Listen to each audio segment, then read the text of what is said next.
Setelah itu bahwa bagaimana menjadi suami, bagaimana jadi istri, ya kira-kira saja ya. Kira-kira cocok ya kita pakai kan. Begitu punya anak, jadi ayah, jadi ibu. Ya, jadi ayah, jadi ibu, tidak pernah ada sekolahnya. Kan tidak ada sekolah ayah ibu ya. Nah, yang lebih parah lagi adalah begitu nanti kita punya cucu dengan izin Allah, itu jadi kakek, jadi nenek pun kita tidak pernah tahu ilmunya.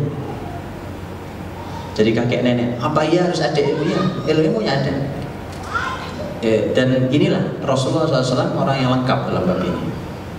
Karenanya saya ingin memulai dengan hadis Nabi SAW. Ketika beliau menyampaikan dalam hadis yang sahih yang kita tahu, khairukum li ahli wa ana khairukum li ahli.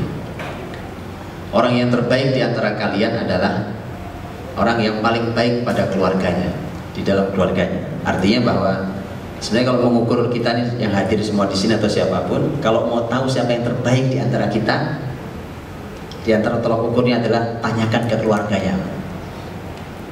Tanyakan ke keluarganya untuk tahu apakah saya baik, bapak baik, ibu baik, tanyakan ke keluarganya. Itu tolak ukur. Di luar namanya bersinar luar biasa, di luar rumahnya, tapi begitu di keluarga ditanya ke anaknya, ke pasangannya, semua kecewa.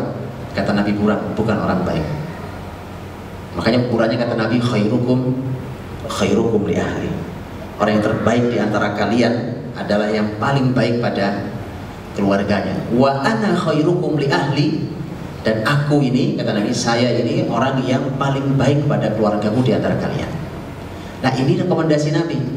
Artinya bahwa kalau mau bertanya tentang kemana bertanya tentang keluarga terbaik, Nabi sudah menyampaikan tentang dirinya sendiri, bahwa aku orang terbaik di antara kalian pada keluargaku.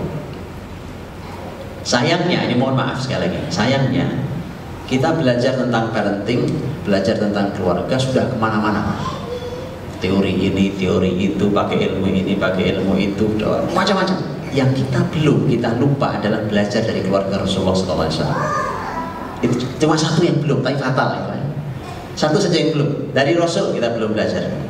Saya mau tanya ini supaya saya tidak salah klaim, nanti dipikir saya menuduh dan menyakiti hati orang ya. Saya katakan gini, saya kasih contoh. Pernahkah kita tahu bagaimana cara Nabi SAW berkomunikasi dengan istrinya? Sehingga itulah yang menjadi modal kita, komunikasi dengan istri kita, suami dan istri. Pernahkah? Itu contoh. Pernahkah kita tahu bahwa Rasulullah SAW itu punya kemampuan komunikasi dengan istri-istrinya? Itu tidak hanya verbal dengan lisan. Kalau kita hari ini sering menyebutnya dengan body language, tapi nggak terlalu itu biasa saja. Nabi bahkan bisa berkomunikasi dengan istrinya hanya dengan aroma. Begitu ada aroma, ada maknanya itu. Komunikasi tingkat tinggi.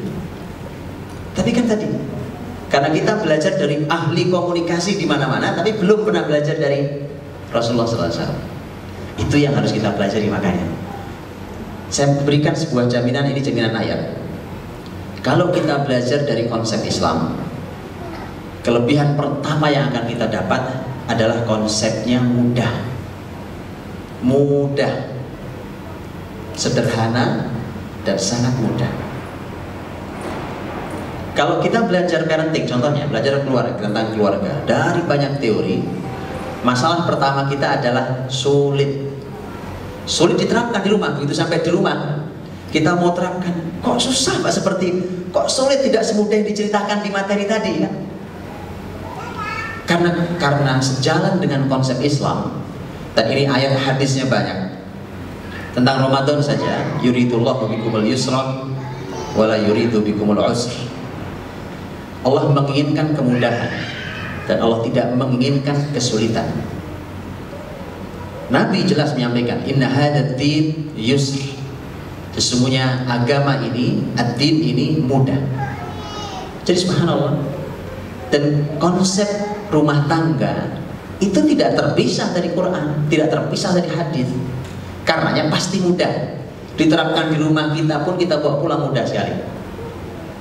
Baik, saya kasih contoh lagi supaya mudah memahami. Di